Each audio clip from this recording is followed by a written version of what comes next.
નમસ્કાર દર્શક મિત્રો, આઈએસએપી સિરીઝમાં આપ સૌનું હાર્દિક સ્વાગત છે। હું છું આપની સાથે જાની મકવાના। તો સમાચારની શરૂઆત કરીએ જગતના મુખ્ય સમાચાર પર। દહેજમાં 3 સફાઈ કામદારોના મોત મામલે આયોગના ધામા। સ્થળ નિરીક્ષણ કરી મૃતકના પરિવાર સાથે ચર્ચા। સરપંચ અને ડેપ્યુટી સરપંચનો પતિ જેલ ભેગો। મક્તમપુર નજીક વહેલી સવારે માટલાના વેપારી પર ફાયરિંગ। લઘુશંકા કરવા ગયેલા વેપારી પર અંગત અદાવતે ફાયરિંગ। ઈજાગ્રસ્તને વડોદરા ખસેડાયો। અંકલેશ્વરમાં બુટલેગરનો દારૂ સંતાડવાનો કિમિયો। જમીનમાં પ્લાસ્ટિકના કારબામાં સંતાડી હતી દારૂની બોટલો। અંકલેશ્વર સ્ક્રેપ માર્કેટના ગોડાઉનમાં આગ। ફાયર એનઓસી સ્ક્રેપ માર્કેટમાં જરૂરી। અંકલેશ્વર નજીક નોબલ સ્ક્રેપ માર્કેટના ગોડાઉનમાં ભયંકર આગ લાગી હતી। અંકલેશ્વર નજીક હાઈવેને અડીને આવેલા નોબલ સ્ક્રેપ માર્કેટ પાસે પ્લાસ્ટિકના ભંગારના ગોડાઉનમાં ભીષણ આગ ફાટી નીકળી હતી। આગને પગલે ભંગારના વેપારી વર્ગમાં દોડધામ મચી જવા પામી હતી। જે ભંગારના ગોડાઉનમાં આગ લાગી હતી તેમાં પ્લાસ્ટિકની બેગો સહિત કેમિકલ યુક્ત ખાલી બેગોનો મોટો જથ્થો સંગ્રહ કરાયો હતો। આ ગોડાઉનની આસપાસ આવેલા 5 થી 6 જેટલા અન્ય સ્ક્રેપના ગોડાઉન ઉપરાંત રોડ સાઈડને અડીને આવેલી 7 દુકાનો પણ આગની લપેટમાં આવી ગયા હતા। આજ રોજ સવારે 10:30 વાગ્યાના સમયગાળામાં નોબલ સ્ક્રેપ માર્કેટમાં કોઈ અગ્રમ્ય કારણોસર ગાંધી એન્જિનિયરિંગ નામના ભંગારના ગોડાઉનમાં ભીષણ આગ ફાટી નીકળી હતી। જેને પગલે અડીને આવેલા અનેક ગોડાઉનો પણ ઝપેટમાં આવી જતા મોટું નુકસાન થવા પામ્યું હતું। નોબલ માર્કેટ ખાતે ભંગારના ગોડાઉનમાં આગ લાગ્યો હોવાની જાણ અંકલેશ્વર ડીપીએમસી, નગરપાલિકા, પાનોલી નોટિફાઈડ ફાયર બ્રિગેડના ફાયર વિભાગમાં કરવામાં આવતા ફાયરના જવાનો ઘટના સ્થળે પહોંચી ગયા હતા અને આગની જ્વાળાઓ ઉપર પાણીનો મારો ચલાવી ભીષણ આગને કાબૂમાં લેવા માટે ભારે જહેમત ઉઠાવી હતી। જંબુસર ડેપોથી કારેલીથી આવતી બસને ગજેરા નજીક અકસ્માત નડતા એકનું મોત થયું હતું। જંબુસર ડેપોથી કારેલી જંબુસર બસ મંગળવારે સવારે 7:40 થી વધુ મુસાફરોને લઈ નીકળી હતી। બસમાં સ્કૂલ અને આઈટીઆઈ સાથે કોલેજના વિદ્યાર્થીઓ પણ હતા। ગજેરાથી એક વૃદ્ધ બસમાં ચડ્યા હતા, જેઓ દરવાજા પાસે જ ઊભા રહેતા ડ્રાઈવર અને મુસાફરીની આ અંગે અંદર જતા રહેવા રકઝક પણ થઈ હતી। તે દરમિયાન થોડે જ દૂર રસ્તાની બીજી બાજુ આવેલી વરસાદી કાંસમાં બસ ઉતરી પડી હતી।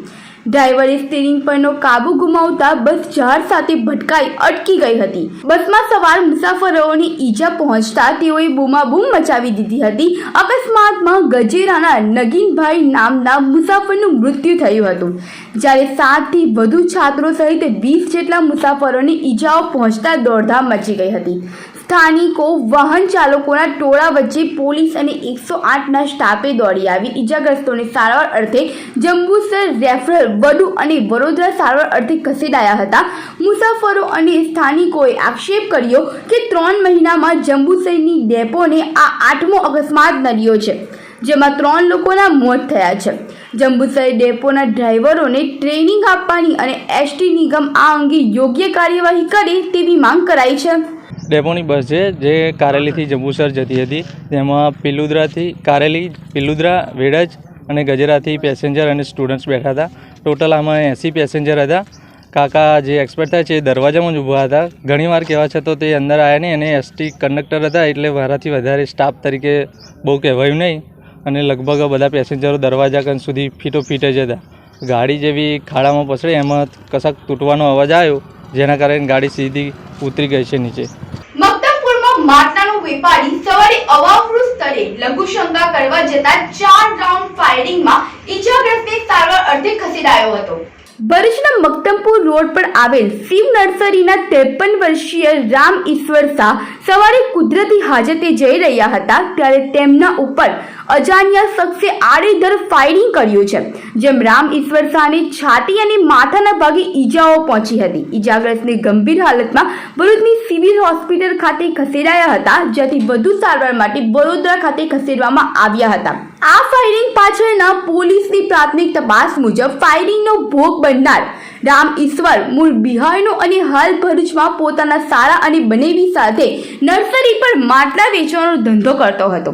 તેને 2019માં પોતાના વતનમાં પાડોશી અસ્કુલ હક સાથે જમીન બાબતે માથાકૂટ થઈ હતી, જે બાબતે પોલીસ ફરિયાદ કરતા તેને જેલ થઈ હતી. તે સમયે પડોશીએ જેલમાંથી છૂટી જોઈ લેવાની ધમકી આપી હતી. તે અદાવતમાં ફાયરિંગ કરાયાનું પોલીસનું તારણ હોવાનું ડીવાયએસપી CK પટેલ જણાવી રહ્યા હતા. ઈજાગ્રસ્ત રામ ઈશ્વર શાહના પુત્ર લલન શાહે બનાવ અંગે પોલીસ ફરિયાદ નોંધાવી છે. આ ઘટનાની પોલીસ વિભાગને જાણ થતાં ભરૂચ C ડિવિઝન પોલીસ ઉપરાંત SOG અને LCB પોલીસ પણ ઘટના સ્થળે દોડી આવી તપાસ કરતા સ્થળ પરથી પોલીસને 4 ફૂટેલી બુલેટ મળી આવી હતી. પોલીસે આસપાસના CCTV ફૂટેજની તપાસ કરવા સાથે પૂછતાછ કરી હુમલાખોરોને ઝડપી પાડવાની કવાયત હાથ ધરી છે. ललन कुमार शाह, क्या हुआ? पापा जी संदास करने जंगल में गए, वहाँ पे फायरिंग के बाद फिर फ़ोन आया पापा के वो पार्टी का, जब पापा जंगल में रो रहा है तो हम लोग दौड़ के गए देखने, तब पापा वहाँ पे गिरा हुआ था.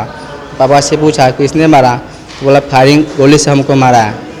हम पे यहाँ के तो देख नहीं पाए किसी को. पापा बोल रहा है मेरे जो घर पे हमला हुआ था उसी ने हमको मारा है. कितने बजे हुआ? ये 6:45 में हुआ सर. और घर पे जो हमला हुआ था 2019 में हुआ था. वो बोला था जेल से मैं बाहर आऊँगा तो आपको कहीं पे हम मार देंगे. तो हमको डाउट वहाँ पे खा रहा है उसने मारा होगा. पापा को कहाँ पे लगा है? कहाँ पे लगा है? 2 पाजर में है, एक यहाँ माथे पे है, बाँह में है. पूरा तरह से हम पापा को देख नहीं पाए अभी हम. બિહાર રાજ્યના શિવહાર જિલ્લાના રામેશ્વર શાહ નામનો 55 વર્ષનો યુવક અહીંયા ભરૂચ જિલ્લાના મખતુમપુર વિસ્તારમાં પોતાના શાળા અને બનેવી સાથે માટલા વેચવાનો ધંધો કરે છે.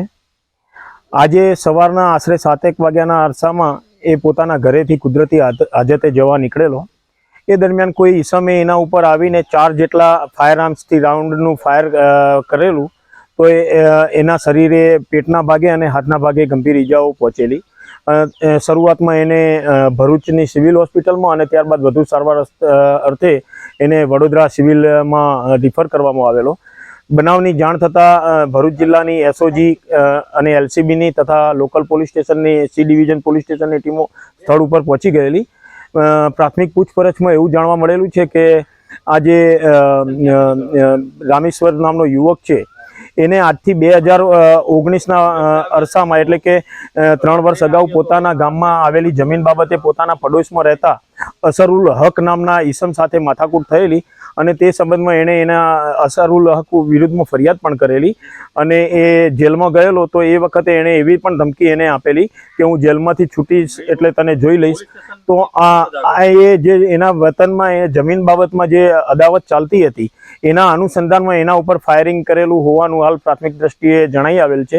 તો આ બાબતે C ડિવિઝન પોલીસ સ્ટેશને ફરિયાદ ભોગ બનનારની ના દીકરા લલ્લનની ફરિયાદ મેળવીને તપાસ તજવીજ હાથ ધરવા માટે કાર્યવાહી હાથ ધરેલી છે. ભરૂચના સ્ટેચ્યુ પાર્ક ખાતે જ્યોતિરાવ 39ની જન્મ જયંતિથી ફુલહાર અર્પણ કરાયા હતા. ભરૂચના સેવાશ્રમ રોડ ઉપર આવેલ સ્ટેચ્યુ પાર્ક ખાતે જ્યોતિરાવ ફૂલેની પ્રતિમાની સ્થાપના કરાઈ છે અને આજે તેઓનો જન્મદિવસ હોવાના કારણે 196મી જન્મ જયંતિ નિમિત્તે ભરૂચમાં કાર્યરત વિવિધ સંગઠનો દ્વારા ફૂલહાર્પણ કરવામાં આવ્યા હતા અને પુષ્પાંજલિ પાઠવી હતી. સાથે જ આગામી દિવસોમાં 14 એપ્રિલના રોજ ભારત બંધારણના ઘડવૈયા ડોક્ટર બાબા સાહેબ આંબેડકરની જન્મ જયંતિ નિમિત્તે પણ પુષ્પાંજલિ સહિતના કાર્યક્રમો યોજાનાર છે. આજે ભારતના સામાજિક ક્રાંતિના પ્રણેતા, ભારતના રાષ્ટ્રપિતા મહાત્મા જ્યોતિરાવ ફૂલેની 196મી જન્મજયંતિ નિમિત્તે બામસેફ, ઇન્સાફ, ભારત રાષ્ટ્ર મહિલા ગૃહ ઉદ્યોગ તથા વિવિધ સંગઠનો તરફથી આજે પુષ્પાંજલિનો કાર્યક્રમ આયોજિત કર્યો હતો, જેમાં નારાયણ વિદ્યાલયના ડાયરેક્ટર અને પ્રિન્સિપાલ માન્યવર ભગુભાઈ પ્રજાપતિ સાહેબ, ભારત દેશના ઇન્સાફના રાષ્ટ્રીય અધ્યક્ષ માન્યવર મોહનભાઈ પરમાર, ગુજરાતના ઇન્સાફના અધ્યક્ષ માન્ય જીવરાજ મકવાણા, OBC સમાજના સંગઠક પ્રમુખ ગૌસ્વામીભાઈ, બામસેફના વિવિધ કાર્યકર્તાઓ, ભારત રાષ્ટ્ર મહિલા ગૃહ ઉદ્યોગને પ્રમુખ તથા બહેનો આજે બધા એકત્ર થઈ મહાત્મા ફૂલે કે જેમણે આજીવન સંઘર્ષ કરી શુદ્ર સમાજને શિક્ષાથી તરબળ કરી, શિક્ષાથી તૈયાર કરી આ દેશની અંદર પોતાના હક અધિકાર મેળવી શકે એ માટે એમણે આંદોલન કર્યું.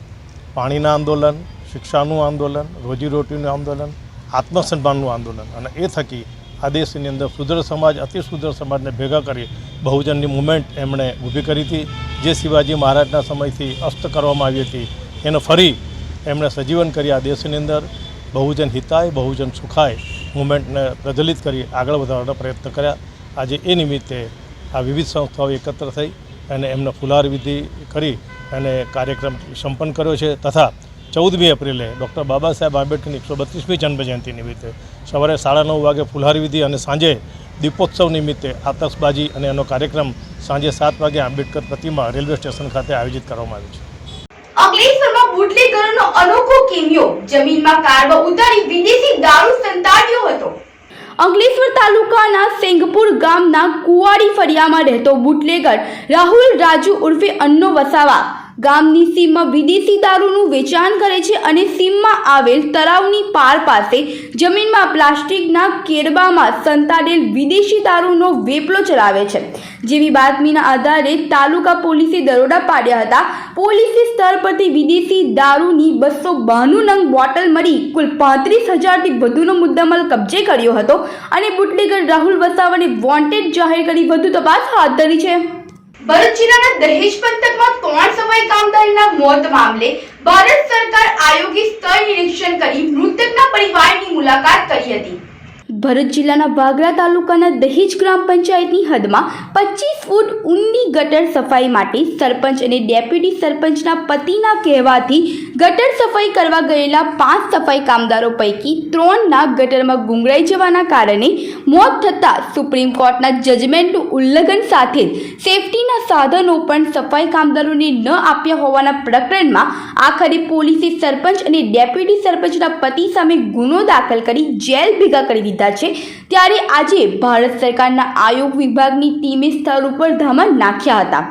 વાગરા તાલુકાના દહેજ ગ્રામ પંચાયતની હદમાં ગત 4 એપ્રિલના રોજ ગ્રામ પંચાયતના સરપંચ જયદીપસિંહ રણસિંહ રણા અને ડેપ્યુટી સરપંચના પતિ મહેશ ગોહિલના કહેવાથી ગામના ટાવર ફળિયા નજીક ગટર સફાઈ કરવા માટે 5 કામદારો ગયા હતા અને 5 કામદારો 25 ફૂટ ઊંડી કુંડીમાં એકબીજાનો હાથ પકડી અંદર ઉતર્યા હતા અને તે દરમિયાન એકનો હાથ છૂટી જતા એકબીજાને બચાવવા માટે 4 લોકો અંદર ખાબક્યા હતા, જેમાં 3 જણના ગુંગળાઈ જવાના કારણે મોત થયા હતા જ્યારે એકનો બચાવ થયો હતો.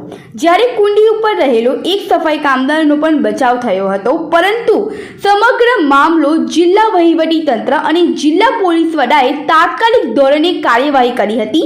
3 સફાઈ કામદારોના મોતના પ્રકરણમાં જવાબદાર તલાટીને સસ્પેન્ડ કરવામાં આવ્યા હતા, જ્યારે સરપંચ જયદીપસિંહ રણા અને ડેપ્યુટી સરપંચના પતિ મહેશ ગોહિલ સામે ગુનો દાખલ કરવામાં આવતા સરપંચની ધરપકડ ભરૂચના સ્ટેશન નજીક એક રાજકારણની ઓફિસ પાસેથી કરાઈ હતી, જ્યારે ડેપ્યુટી સરપંચના પતિના સુરતના માંડવી ખાતેથી ધરપકડ કરી તેઓને કોર્ટમાં રજૂ કરવામાં આવ્યા હતા અને 5 દિવસના રિમાન્ડની માંગણી કરાઈ હતી, પરંતુ રિમાન્ડ ના મંજૂર થતાં બંને આરોપીને ભરૂચ જિલ્લા જેલમાં ઉતારી દેવામાં આવ્યા હતા.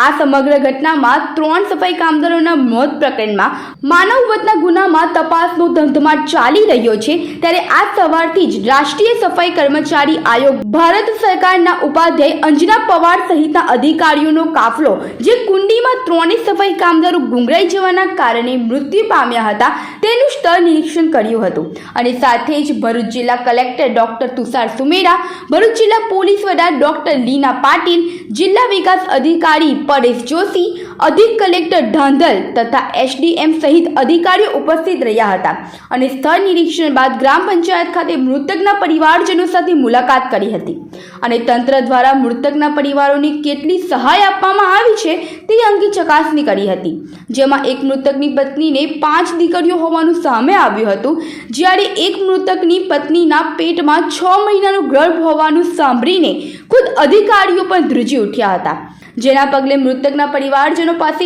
મકાન ન હોય તો તેઓને આવાસમાં મકાન ફાળવવા માટે પણ ભારત સરકારમાંથી આવેલા અંજના પવારજીએ આહવાન કર્યું હતું. जिला भरूच में जो दहेज गांव है, ग्रामीण इलाका है, वहाँ पर पिछले दिनों सीवर में 3 लोगों की डेथ हुई थी। अब सीवर डेथ होना हमारे लिए बहुत ही खेद का विषय है। हम जिस देश में हम रह रहे हैं, जिस देश के प्रधानमंत्री हमारे जो अंतिम पंक्ति में बैठे हैं लोग, उनके लिए इतना सोचते हैं, और उन लोगों के लिए उनकी जो संवेदना है वो हमें उनके कार्यक्रम से, उनके जो काम करने का तरीका है उससे पता चलता है। तो जो जिस देश के प्रधानमंत्री इलाहाबाद, जैसे आप लोगों को मालूम ही है, इलाहाबाद में उनके काम से खुश होकर उनके चरण को धोए, उनको सम्मानित किया। बनारस के कॉरिडोर उद्घाटन में उनको साथ में बिठाकर भोजन किया, और अपने जो सर्वोच्च पद की शुरुआत ही स्वच्छ भारत मिशन से करी है। तो जिस देश के प्रधानमंत्री इस वर्ग के लिए इतना सोचते हैं, तो हम लोग और आप क्यों नहीं सोचते हैं उसके लिए? क्यों इस देश में बार बार हर जगह ये घटनाएं हो रही है, दुर्घटनाएं हो रही है, जो हमारे लिए बहुत शर्म की बात है। और ये आप देखिए, सुप्रीम कोर्ट का जो 2013 का MS एक्ट है, सुप्रीम कोर्ट का ये साफ साफ ऑर्डर है कि ना बिना किसी उपकरण और उसके मानव को तो उतारना ही नहीं है, और जो इसको उतारेगा वो उसमें दोषी है और उसको सज़ा का भी प्रावधान है। देखिए, यहाँ पूरा प्रशासन मेरे साथ है। हम जिस जगह ये डेथ हुई थी 3 लोगों की, वहाँ हम गए। एक्चुअली में क्या, जब एक आदमी उतरता है तो उसको बचाने के लिए दूसरा जाता है, फिर तीसरा जाता है, तो इस तरह से ये दुर्घटना ये एक के बाद एक होती रहती। तो ये चीज़ नहीं होना चाहिए, वो हम देख के आए हैं। और इनको जितना भी, देखिए 10-10 लाख रुपए तो इनको MS एक्ट का जो प्रावधान है उससे मिलेंगे। उसके अलावा एट्रोसिटी के पैसे 8.5 लाख रुपए मिलेंगे। इनका EPF का जो होता है पैसा वो इनको मिलेगा। और मेरी तरफ से ये प्रस्ताव यहाँ पर एक किया गया कि जो इनके छोटे छोटे बच्चे हैं, लड़कियाँ हैं, एक के तो 5 बच्चे हैं, लड़कियाँ ही हैं 5, तो उनके लिए कोई ऐसी पढ़ाई लिखाई के लिए, उनको आगे बढ़ाने के लिए, अच्छा उनको खाना मिल सके, अच्छे कपड़े मिल सकें, इसके लिए प्रशासन अपनी तरफ से इसको कुछ करें। अब मुख्य समाचार पर फरी एक नजर। दहेजમાં 3 સફાઈ કામદારોના મોત મામલે આયોગના ધામા, સ્થળ નિરીક્ષણ કરી મૃતકના પરિવાર સાથે ચર્ચા, સરપંચ અને ડેપ્યુટી સરપંચનો પતિ જેલ ભેગો। મક્તમપુર નજીક વહેલી સવારે માટલાના વેપારી પર ફાયરિંગ, લઘુશંકા કરવા ગયેલા વેપારી પર અંગત અદાવતે ફાયરિંગ, ઈજાગ્રસ્તને વડોદરા ખસેડાયો। અંકલેશ્વરમાં બુટલેગરનો દારૂ સંતાડવાનો કિમિયો, જમીનમાં પ્લાસ્ટિકના કારબામાં સંતાડી હતી દારૂની બોટલો। અંકલેશ્વર સ્ક્રેપ માર્કેટના ગોડાઉનમાં આગ, ફાયર NOC સ્ક્રેપ માર્કેટમાં જરૂરી। તો અત્યાર સુધીના સમાચાર, આવતીકાલે ફરી મળીશું।